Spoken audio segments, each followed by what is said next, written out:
నమస్తే HCV news కు స్వాగతం. ముందుగా ముఖ్యాంశాలు. పోలీస్ అమరవీరుల దినోత్సవ వేళ ఉమేష్ చంద్ర ఐపీఎస్ కు ఘనంగా నివాళులర్పించిన డీఎస్పీ బి జనార్దన్ రావు.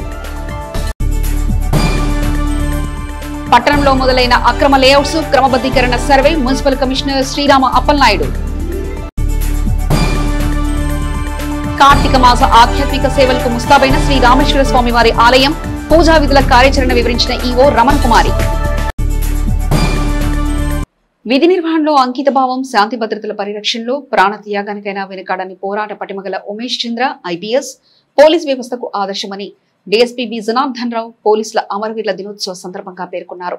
స్థానిక చెంచుపేటలోని ఉమేష్ చంద్ర ఐపీఎస్ విగ్రహం సెంటర్లో మంగళవారం పోలీస్ అమరవీరుల దినోత్సవం డీఎస్పీ బి జనార్దన్ రావు ఆధ్వర్యంలో నిర్వహించారు. ఈ సందర్భంగా డీఎస్పీ బి జనార్దన్ రావు పట్టణ పోలీసు అధికారులు ఉమేష్ చంద్ర విగ్రహానికి పూలదండలు వేసి ఘనంగా నివాళులర్పించారు. అనంతరం డీఎస్పీ బి జనార్దన్ రావు మాట్లాడుతూ 1959లో చైనా యుద్ధ సమయంలో 10 మంది పోలీసు అమరవీరులు అయ్యారని, అప్పటి నుండి పోలీసు అమరవీరుల దినోత్సవాన్ని అక్టోబర్ 21వ తేదీన నిర్వహించుకోవడం జరుగుతుందన్నారు.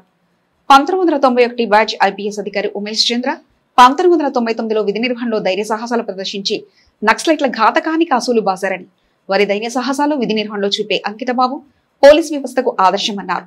3 టౌన్ సిఐ ఎస్ సాంబశివరావు మాట్లాడుతూ పోలీసు అమరవీరుల సంస్కరణ వేళ శాంతి భద్రతల పరిరక్షణలో నక్సలైట్ల పన్నాగంలో ప్రాణాలర్పించి ఉమేష్ చంద్ర ఐపీఎస్ తమకు ఆదర్శమని తెలిపారు. వారి బాటలో విధి నిర్వహణలో సాగుతున్నామని, శాంతి భద్రతల రక్షణ కోసం ప్రాణత్యాగానికైనా సిద్ధమేనని అన్నారు. ఈ కార్యక్రమంలో 1 టౌన్ సిఐ బి మల్లికార్జునరావు, పట్టణ ఎస్ఐలు, సిబ్బంది పాల్గొన్నారు. అక్టోబర్ 21 పోలీస్ కమ్మెమరేషన్ డే, పోలీస్ అమరవీరుల దినంగా ఈరోజు జరుపుకోవడం జరుగుతుంది. అందులో భాగంగా ఉమేష్ చంద్ర ఐపీఎస్ గారిది మనం స్మరించుకోవడం జరిగింది. 1959లో అక్టోబర్ 21న చైనా ఎదుర్కొనే క్రమంలో 10 మంది సైనికులు అక్కడ ప్రాణాలు కోల్పోయారు. అప్పటి నుంచి ఈ అక్టోబర్ 21ని పోలీస్ అమరవీరుల దినోత్సవంగా జరుపుతున్నారు. ఉమేష్ చంద్ర ఐపీఎస్ గారు 1991 బ్యాచ్ ఐపీఎస్ 99లో నక్సల్స్ ఫ్యాక్షనిజంతో పోరాడుతూ నక్సల్స్ వారిని బలి తీసుకున్నారు. అప్పటి నుంచి తెనాలిలో వారి జయంతి, వర్ధంతి, ఈ అమరవీరుల దినోత్సవం ద్వారా వారిని పోలీసు వాళ్ళందరం కూడా స్మరించుకోవడం జరుగుతుంది. ఈరోజు ఇక్కడ తెనాలి 3వ పట్టణ పోలీస్ స్టేషన్ పరిధిలో ఎస్టాబ్లిష్ చేయబడి ఉన్నటువంటి ఉమేష్ చంద్ర ఐపీఎస్ సార్ గారి ఆ ప్రతిమకు గార్లాండ్ చేయడం జరిగింది గౌరవ డీఎస్పీ గారి చేతుల మీదుగా. వారు మాకు చూపినటువంటి మార్గం, పోరాట పటిమ, విధి నిర్వహణలో అంకిత భావం, మెన్ను పట్ల చూపించినటువంటి ప్రేమ, అభిమానాలు మా అందరికీ కూడా మార్గదర్శకం. వారు చూపించిన బాటలోనే మేము నడవడానికి మా ప్రతి రక్తబొట్లో కూడా వారు మాకు విధి నిర్వహణలో చూపినటువంటి అంకిత భావం, సేవా తత్పరత, అవసరమైతే ప్రాణత్యాగం అనేటువంటి మా ప్రతి రక్తబొట్లో కూడా అవి ప్రవహిస్తూ ఉన్నాయి. ప్రజల రక్షణ కోసం అవసరమైతే ప్రాణత్యాగానికి కూడా సిద్ధపడతామని, దానికి వారే మాకు ఆదర్శమని తెలియజేస్తూ అనధికార లేఅవుట్లు, ఫ్లాట్లు క్రమబద్ధీకరించేందుకు రాష్ట్ర ప్రభుత్వం గడువు పొడిగించిన క్రమంలో పురపాలక సంఘ పరిధిలో 47 బృందాల ద్వారా 2 రోజులు అక్రమ లేఅవుట్ల ఫ్లాట్లు గుర్తించే సర్వే మంగళవారం చేపట్టినట్లు మున్సిపల్ కమిషనర్ శ్రీరామ అప్పలనాయుడు పేర్కొన్నారు. స్థానిక మున్సిపల్ కార్యాలయంలో కౌన్సిల్ హాల్లో మంగళవారం అక్రమ లేఅవుట్లు, ఫ్లాట్లు గుర్తించే బృందాలకు అవగాహన కార్యక్రమం నిర్వహించారు. అప్పలనాయుడు ఆధ్వర్యంలో నిర్వహించిన సమావేశంలో సర్వే బృందాలకు సర్వే ఏ విధంగా కొనసాగించాలో అధికారులకు వివరించారు. రాష్ట్ర joint secretary CH Madhusudhan Rao, AP CRDA planning reasonable director P మధుకుమార్లు సర్వే బృందాలకు దిశానిర్దేశం చేశారు. కార్యక్రమాన్ని ఉద్దేశించి మున్సిపల్ కమిషనర్ అప్పలనాయుడు మాట్లాడుతూ 30 ఆగస్టు 2025కు ముందు ఉన్న అక్రమ లేఅవుట్లలో ఫ్లాట్ల క్రమబద్ధీకరించే కార్యాచరణ గడువు పొడిగించిన నేపథ్యంలో మంగళ బుధవారాలు 2 రోజుల సర్వే బృందాలు పట్టణంలో సర్వే చేపడతాయన్నారు. ఈ కార్యక్రమంలో టౌన్ ప్లానింగ్ అధికారులు, సిబ్బంది పాల్గొన్నారు. ఈరోజు తెనాలి పురపాలక సంఘంలో జరుగుతున్నటువంటి ఆన్గోయింగ్ కన్స్ట్రక్షన్స్, అవి డీవియేషన్స్ కావచ్చు, అనాథరైజ్డ్ కన్స్ట్రక్షన్స్ కావచ్చు, వాటిని రెగ్యులరైజ్ చేయడం కోసము మనకి ఆల్రెడీ గవర్నమెంట్ సైడ్ నుంచి బీపీఎస్ స్కీమ్ అనేటువంటిది కూడా ఆల్రెడీ ఇనిషియేటివ్ చేశారు. కాబట్టి దానికి సంబంధించినటువంటి అవకాశాలు, అంటే ఇక్కడ ఈ మున్సిపాలిటీలో ఎట్లాంటి రెగ్యులేషన్ చేయాల్సినటువంటి బిల్డింగ్స్ కానీ, లేదనుకుంటే ఎల్ఆర్ఎస్ స్కీమ్ ఆల్రెడీ ఉంది, లేఅవుట్స్ కానీ, వాటికి ఇన్ఫర్మేషన్ అనేటువంటిది తీసుకోవడం కోసము డిటిసిపి నుంచి ఒక టీమ్స్ కూడా కాన్స్టిట్యూట్ చేయడం జరిగింది. అది ఈరోజు అంటే రేపు 2 days ఈ యాక్టివిటీస్ అనేది జరుగుతాయి. కాబట్టి మేము మీడియా ద్వారా కోరేది ఏంటంటే, సో ప్రతి ఒక్కరూ కూడా ఆథరైజ్డ్గానే బిల్డింగ్ పర్మిషన్స్ అనేటువంటివి తీసుకుని ఆ ప్రకారంగా డీవియేషన్ లేకుండా మనము నిర్మించాలి. అట్లాగే అనాథరైజ్డ్ లేఅవుట్స్ కానీ అనాథరైజ్డ్ పార్ట్స్ కానీ డీవియేషన్స్ కానీ చేయకూడదని ఈ సందర్భంగా మీ అందరికీ కూడా రిక్వెస్ట్ చేస్తున్నాను. సాంకేతిక విజ్ఞానాన్ని మరింత మెరుగుపరచాలనే కూటమి లక్ష్యానికి అనుగుణంగా ఈ నెల 24వ తేదీనందు పేరేచర్లోని ఎన్ఆర్ఐ ఇంజనీరింగ్ కళాశాల నందు సాంకేతిక సదస్సు నిర్వహిస్తున్నట్లు కృష్ణా గుంటూరు జిల్లాల పట్టభద్రుల ఎమ్మెల్సీ ఆలపాటి రాజంప్రసాద్ పేర్కొన్నారు. పేరేచర్లోని ఎన్ఆర్ఐ కళాశాలలో ఈ నెల 24వ తేదీ నిర్వహించనున్న సాంకేతిక సదస్సు ప్రాధాన్యత అంశాలను ఎమ్మెల్సీ ఆలపాటి రాజంప్రసాద్ మీడియాకు వివరించారు. ప్రధానంగా మైక్రోసాఫ్ట్ ప్రతినిధి రాజీవ్ కుమార్ ముఖ్య అతిథిగా పాల్గొంటారని తెలిపారు. కృత్రిమ మీద డేటా సైన్స్ వంటి ఆధునిక అంశాలకు ఈ సదస్సు చర్చా వేదిక కానుందని అన్నారు. మారుతున్న సాంకేతిక విద్యకు అనుగుణంగా ఇంజనీరింగ్ రంగంలో చోటు చేసుకుంటున్న మార్పులు ప్రైవేట్ ఇంజనీరింగ్ కళాశాల యాజమాన్య సంఘం నాయకులు కోయ సుబ్బారావు మాట్లాడుతూ, అంతర్జాతీయంగా ఇంజనీరింగ్ విద్యలో చోటు చేసుకుంటున్న మార్పులకు అనుగుణంగా మైక్రోసాఫ్ట్ సంస్థ ముందుకు రావడం శుభపరిణామని అన్నారు. ఈ విశిష్ట సదస్సుకు రాష్ట్ర వ్యాప్త ఇంజనీరింగ్ కళాశాల ప్రతినిధులు, ఉన్నత విద్యామండలి సభ్యులు, జేఎన్టీయూ ఉన్నతాధికారులు హాజరు కానున్నట్లు తెలిపారు. ప్రైవేట్ ఇంజనీరింగ్ కళాశాలల యాజమాన్యం అందరూ కూడా ఇలాంటి కార్యక్రమాలు చేపట్టాలని, ఈనాటి ప్రస్తుత సాంకేతిక విప్లవాలని, సాంకేతికంగా జరుగుతున్నటువంటి మార్పుల్ని దృష్టిలో పెట్టుకొని యాజమాన్యాలు ఏ రకమైనటువంటి విధానాలని అవలంబించాలి, తద్వారా విద్యార్థి లోకానికి విద్యార్థుల్ని సాంకేతిక పరంగా ప్రతిభని, నైపుణ్యంతో కూడినటువంటి శిక్షణతో కూడినటువంటి అభివృద్ధిని సాధించాలనే ఉద్దేశం. అంతేకాకుండా నేటి సమాజంలో ఏ ప్రాంతానికి వెళ్ళినా, ఎక్కడికి వెళ్ళినా మేము సైతం అనే భావన ప్రతి ఒక్కరు కూడా సమర్థవంతంగా, శక్తివంతంగా సమాజంలో రూపొందించబడాలి అనే ఉద్దేశంతో ఈ రకమైనటువంటి కార్యక్రమానికి నాంది పలకటం, ఈరోజు మా ఇన్స్టిట్యూట్లో అందరం కూడా కలవటం, ఈ నేపథ్యంలో వారు ప్రత్యేకంగా ఈరోజు ఏఐ కానీ, చార్జ్ జీపీటీ కానీ వస్తున్నటువంటి సాంకేతిక మార్పులకు అనుగుణంగా విద్యా సంస్థలు ఏ రకంగా రూపొందించబడాలి అనే భావన వ్యక్తం చేయడానికి ఎన్ఆర్ఐ ఇన్స్టిట్యూట్ ఆఫ్ టెక్నాలజీ వేదికగా అవటం అనేది చాలా సంతోషంగా ఉంది అని చెప్పి ఈ సందర్భంగా మనవి చేస్తూ, మరి ఈ కార్యక్రమాన్ని ప్రత్యేకంగా చీఫ్ ఎగ్జిక్యూటివ్ డైరెక్టర్ అయినటువంటి పోరా శరత్ గారు, అదేవిధంగా జిల్లాకి, అంతేకాకుండా ఇంజనీరింగ్ కళాశాలలు అందరికీ కూడా అన్ని అంశాల్లో కూడా బాధ్యత వహిస్తున్నటువంటి కోయ సుబ్బారావు గారు, కిడ్స్ ఇంజనీరింగ్ కాలేజ్ అధినేత, వారి కార్యక్రమాన్ని నడపడానికి ముందుండి నడిపిస్తూ ఉన్నారు. అదేవిధంగా అక్కడ ఉన్న అంశాలన్నింటినీ కూడా తిలక్ గారు స్వయంగా ప్రత్యేకంగా వారు చూస్తూ ఉన్నారు. ఎందుకంటే రాజీవ్ కుమార్ 33 years నుంచి కూడా ఇంజనీరింగ్ కాన్సెప్ట్లో వర్క్ చేస్తూ ఉన్నాడు. ఈ సమాజానికి ఎంతో సేవ చేస్తూ ఈ రోజున మన ప్రాంతానికి రావటమే కాకుండా మన మధ్యలోకి వచ్చి ఈరోజు జరుగుతున్నటువంటి మార్పులన్నింటినీ కూడా కూలంకుషంగా చర్చించి ఏ రకంగా భవిష్యత్తు ఉండబోతుందని చెప్పేదానికి ఒక ప్రయత్నం ఇక్కడ జరుగుతూ ఉంది. ఆ ప్రయత్నాన్ని మేమందరం కూడా ఆహ్వానిస్తూ ఉన్నామని చెప్పి ఈ సందర్భంగా మనం చేస్తూ ఉన్నాం. సో అక్టోబర్ 24వ తారీఖున Microsoft India head, managing director and president, ఆయన అఫీషియల్ టైటిల్, రాజీవ్ కుమార్ గారిని కాలేజ్కి ఆహ్వానించడం జరిగింది. కాలేజ్లో emerging technologies and student and involvement of students in the emerging technologies and innovation అనే సబ్జెక్ట్ మీద కాన్ఫరెన్స్ నిర్వహిస్తున్నాం. ఆ కాన్ఫరెన్స్కి చుట్టుపక్కలున్న జిల్లాలకి సంబంధించిన ఇంజనీరింగ్ కాలేజ్ అడ్మినిస్ట్రేషన్ని, ప్రిన్సిపల్స్ని, అలాగే ప్రొఫెసర్స్ని ఇన్వైట్ చేయడం జరిగింది. ఈ కాన్ఫరెన్స్ ద్వారా టెక్నాలజీ అండ్ కొత్తగా వస్తున్న మార్పులు, ఏఐ, క్వాంటమ్ టెక్నాలజీ రోజు వింటున్నాం మనం. వాటిని ఏ విధంగా మన కరికులంలో ఇన్కల్కేట్ చేయొచ్చు, అలానే స్టూడెంట్స్కి వాళ్ళ అభివృద్ధికి ఏ విధంగా దోహదపడుతుంది అనే దీని మీద ఈ కాన్ఫరెన్స్ని జరిపించడం జరుగుతుంది. చైర్మన్ గారు ఆలపాటి రవీంద్ర గారికి వచ్చిన ఐడియా, మనం ఎన్ఆర్ఐ మిషన్కి అనుగుణంగా మన రూరల్ స్టూడెంట్స్కి కానీ అప్కమింగ్ స్టూడెంట్స్కి వీళ్ళందరికీ టెక్నాలజీతో ఇంటిగ్రేట్ చేయాలి, ఇండస్ట్రీతో ఇంటిగ్రేట్ చేయాలి లెర్నింగ్ కరికులం మొత్తం అనేది ఆయన ఆలోచన. ఆ ఆలోచనకి తగ్గట్టుగానే మేము దీన్ని నిర్వహిస్తున్నాం. మీరందరూ వచ్చి దీన్ని దిగ్విజయం చేయాలని కోరుకుంటున్నాము. రాష్ట్రంలో ఉన్నటువంటి వివిధ కళాశాల మేనేజ్మెంట్లందరికీ కూడా ఆహ్వానం అందినాయి. మేమందరం కూడా ఈ యొక్క కార్యక్రమంలో పార్టిసిపేట్ చేస్తున్నాం.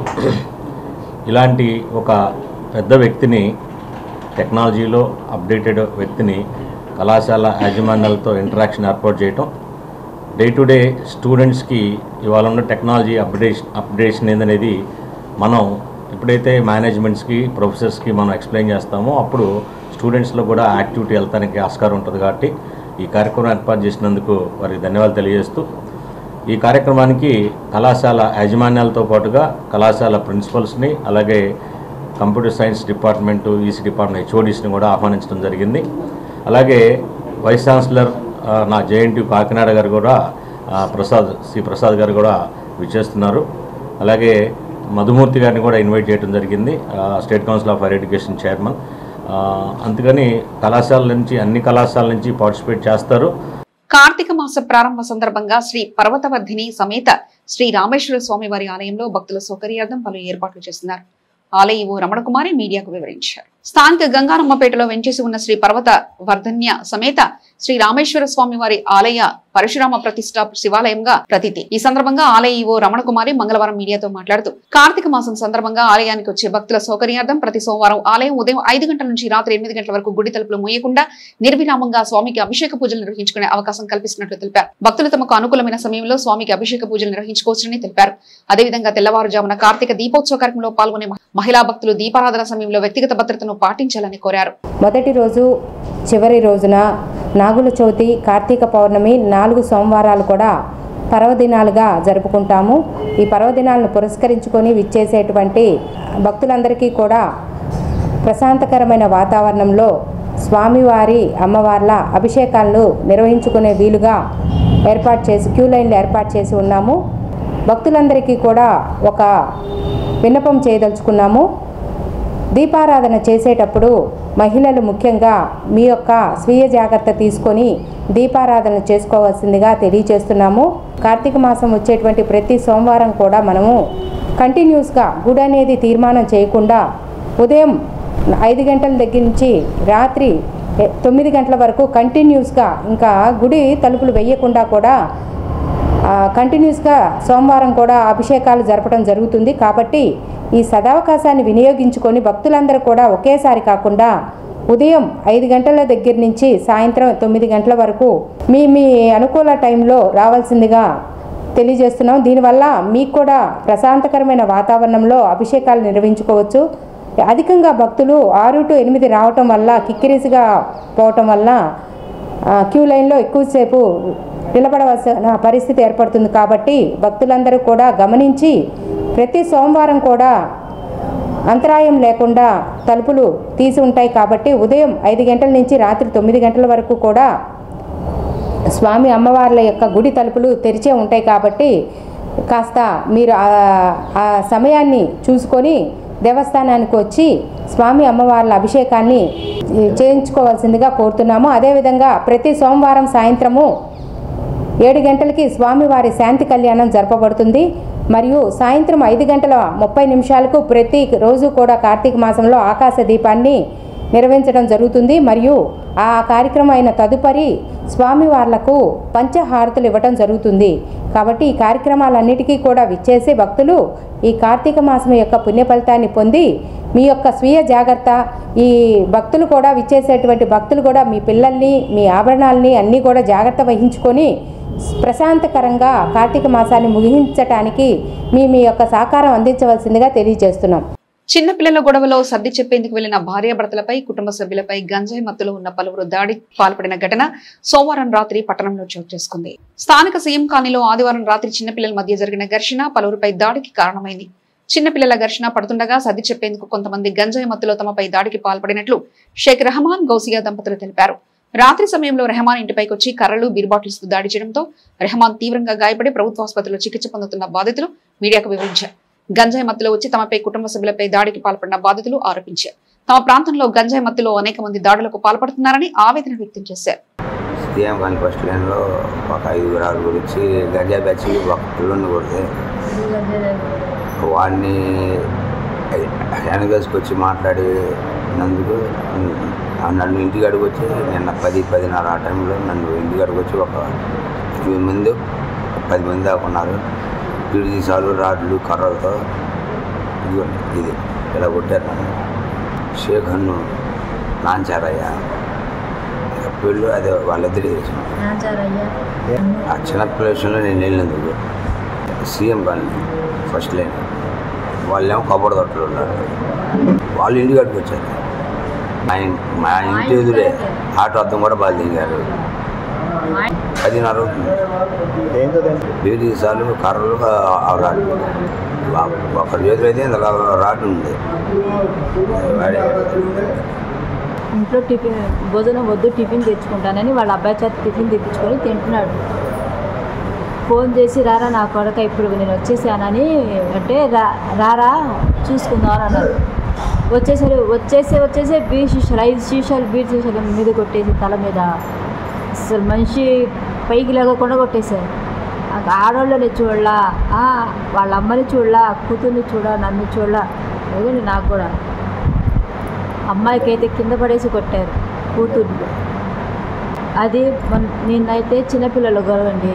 చిన్నపిల్లడు గొడవ అయితే ఇంటి పక్కన అబ్బాయిని గొంతు మీద కాలేసి తొక్కుతున్నారు. అదే కొట్టినోళ్ళు గంజాయి బ్యాచ్ వాళ్ళంతా గంజాయి అమ్ముతూ ఉంటాడు. హన్ను అనే అతను తీసుకొస్తాడు, ఈ బ్యాచ్ మొత్తం అమ్మేస్తాడు. హన్ను వాళ్ళ అన్నయ్య వీళ్ళంతా పార్ట్నర్స్ వాళ్ళంతా గంజాయిలు అమ్ముకుంటూ ఉంటారు. ఈ గంజాయి తాగి ఫుల్ గంజాయి తాగి పిల్లల్ని కొడుతుంటే ఎందుకు కొట్టేదని మేము వెళ్ళి అడ్డం పడి ఒక చెరవ దెబ్బేసి పంపించేసాం. ఆ కోపం కడుపులో పెట్టుకొని నిన్న సాయంత్రం 10:30కి వచ్చి పిచ్చి కొట్టేసి బీర్ శీషాలు వేసి తల మీద వేసి కొట్టేసి పరపర ఈడ్చుకొచ్చేసారు. ఇట్లా వాళ్ళే మా ఇంటికి వచ్చారు. వాళ్ళే 10 మంది వచ్చారు. బరిలాగా ఉన్నారు. గంజాయి తాగేసి బాగా ఫుల్ గంజాయి తాగేసి ఎప్పుడు మాట వింటారు. గంజాయి తాగేసి కొట్టేశారు. ఆశ కొడుకు హన్ను అమ్ముతాడు. అంటే ఆశ అంటే వాళ్ళ తల్లి. హన్ను అమ్ముతాడు. హన్ను వాళ్ళ అన్నయ్య అమ్ముతాడు గంజాయి. మొత్తం 8 మంది కూడా అమ్మేవాళ్ళే. వీడు తెచ్చిస్తే వాళ్ళు అమ్ముతారు. హన్ను అనే అబ్బాయి వాళ్ళ అన్నయ్య జైల్లో ఉంటే 50,000 కట్టి వాళ్ళ అమ్మ తీసుకొచ్చింది బెయిల్ మీద. అయినా మరీ అదే కంటిన్యూ చేస్తున్నారు. ఆ విధంగా కొడుతుంటే ఎవరు ఒకళ్ళు రాలేదని మేము ఆడవాళ్ళం అయిపోయాము. ఎట్ట అంటే అట్ట కొడుతున్నారు. గంజాయి ఎట్ట తాగుతున్నారో మళ్ళీ ఎట్ట చేస్తున్నారో వాళ్ళకే కాదు, ఈ కాలనీ మొత్తానికి అడగండి ఎవరైనా కానీ వచ్చి. ఆ విధంగా కొట్టారు. పిల్లోడు ఆసుపత్రిలో ఉన్నాడండి. బీర్ సీసాలు తీసుకొని తలకాయ పగలు కొట్టాడండి. అసలు గొడవ అది ఆ పిల్లోడి కోసం అయిందండి. పిల్లోడిని 10 మంది తీసుకుని కొడుతున్నారు తాగి. ఆ పక్కన కొడుతుంటే మా అబ్బాయి మా మనవరాలు మా కోళ్ళు పోయి అరే ఏం పని పిల్లోడిని ఎందుకు కొట్టాలి అని తీసుకొచ్చారు. ఆ పిల్లోడిని వాళ్ళ ఇంటికి పంపించి ఎటోళ్ళు అటు వెళ్ళారు. వెళ్ళేందుకు మా పిల్లకి బూతులు తిట్టాడు చిన్న మనవరాలకి. ఆ బూతులు తిట్టినందుకు మేము పోయి ఆ ఆడపిల్లని పట్టుకొని అట్ట అడుగుతున్నారు మీరు, మీ సంగతి తేలుస్తాము అది ఇది అని నా కోళ్ళ అంది. మేము వచ్చేసాం. ఇంక వచ్చి వాడు బయట నుంచి వస్తూనే ఉన్నాడు. నెట్టేశారు. వాళ్ళు ఇష్టం అన్నట్టు కొట్టేశారు. ఆ ఆటో అద్దాలు కూడా పగలు కొట్టారు. మా పిల్లని అయితే జుట్టు పట్టుకొని లాక్కొస్తాను అంటున్నా కొట్టారు. దాన్ని బొంగు తీసుకొని వంగినట్టు కొట్టారు. దాన్ని చంద్రబాబు కాలనీ. నా పేరు తిరుపతమ్మ. మా అబ్బాయిని కావాలని చెప్పి ఇదంతా కొడుతున్నారు. వాళ్ళేమో గంజాయిలు తాగొచ్చి వీడిని చేసేశారు. వీడెళ్ళి తిరగబడినందుకు 10 మంది దాకా వచ్చి వీడిని కొట్టారు. వీడిని కొట్టుతున్నారని చెప్పి వీళ్ళందరూ మా లైన్లో వాళ్ళు వచ్చి అడ్డం పడినందుకు రాత్రి వచ్చి వాళ్ళని తలకాయ పగలు కొట్టారు.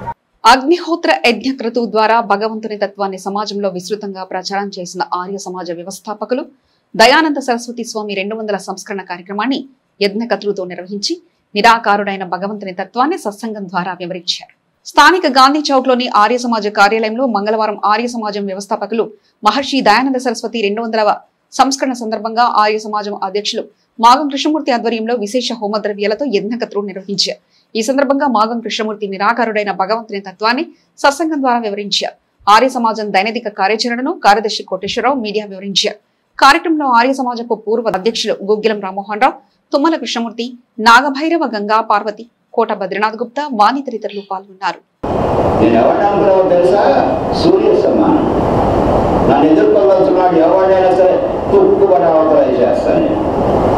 అనేటువంటి ధైర్యం గలవాడు. ఇది తక్కువ ఉన్నాడు ఏం చేస్తాడు? తనలో ఉన్న జ్ఞానాన్ని అభివృద్ధి చేసుకోలేని వాడు ఏం చేస్తాడు? భయపడతాడు. ఈ విషయం తెలియనటువంటి చాలా మంది, ఇప్పుడు ఇంతమంది వేదాంతులు ఉన్నారు కదా, నువ్వు జ్ఞానివి నాయన, నీకున్న జ్ఞానాన్ని ఈ రకంగా నువ్వు ప్రతీక్తం చేసుకుంటే నీకు అభయుడైన పరమాత్మ నీకు దొరుకుతాడని చెప్పే వేదాంతి ఎవడైనా నేను సమాజంలో ఉన్నాడా అని అడుగుతున్నాను. సత్యం అనేది ఎన్ని ఉన్నాయంటే సత్యం అనేది ఒకటేను.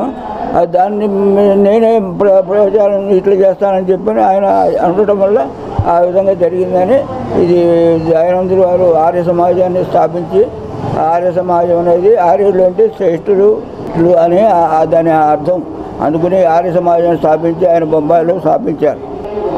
తెనాలి, కూచిపూడి ఈ చోట ఉన్నది.